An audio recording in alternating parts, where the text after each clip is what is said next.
I'm Christopher Zweig, and this week on CJ at the Movies, I got some new films starring two Vince Vaughns, Uma Thurman, and Zazie Beetz. Let's take a look.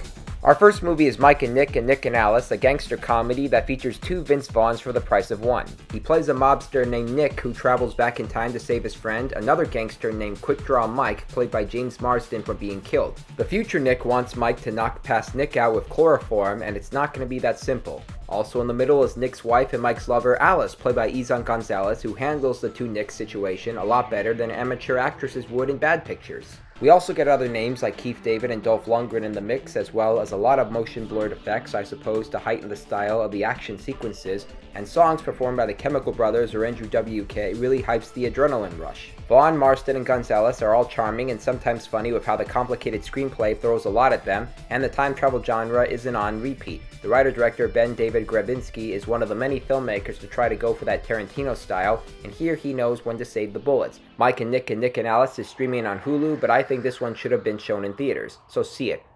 Okay, here's something I wouldn't recommend in theaters. It's called They Will Kill You. It's another one of those Ready or Not movies which uses a young main heroine to battle against Satanists. Zazie Beetz, who has specialized in the action movie genre before with Deadpool 2 and Bullet Train, plays an ex-convict who applies for a job as a maid for a New York high-rise known as the Virgil to find her younger sister, played by Mai Hala, who works there. What Beetz doesn't know is that the staff and guests are Satanists consisting of Patricia Arquette, Heather Graham, and Tom Felton, who are required to sacrifice her to the devil. Even if she cuts off her enemies' heads and stabs them, they manage to regenerate. Sometimes they even look like they're either in the afterlife waiting room in Beetlejuice or like Tony Shalhoub in Men in Black. The look of They Will Kill You has that Tarantino feel with the stylized violence and a certain Wes Anderson look with the color palettes and production designs of the Virgil. I wanted to like this movie because of those elements, but I felt it was overdosing on the carnage and lacking the character development of the Ready or Not movies with both the main heroine and her killers. They don't really stand out, and when they do prepare for the sacrifice, it's just a talking CGI pig's head, and even within the violence, the jokey sadism isn't really all that funny, so skip it.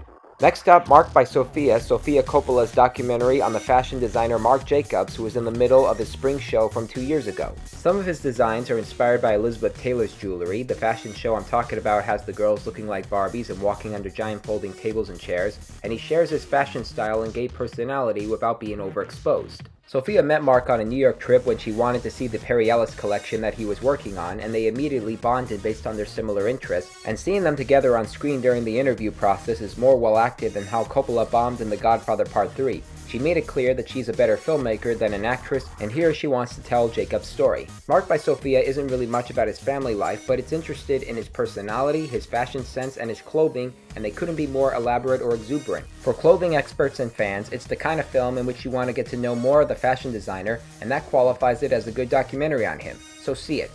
And our last movie is Pretty Lethal, which was originally titled Ballerina Overdrive, and that makes a lot more sense considering that these young ballerinas turn into fighters who tape blades to their feet and solve their problems with insults and middle fingers. They travel to Budapest for a gala event when their bus breaks down in the middle of the woods, and they seek refuge at a local inn full of Hungarian mobsters and run by Uma Thurman. When their teacher gets killed, they all end up in danger.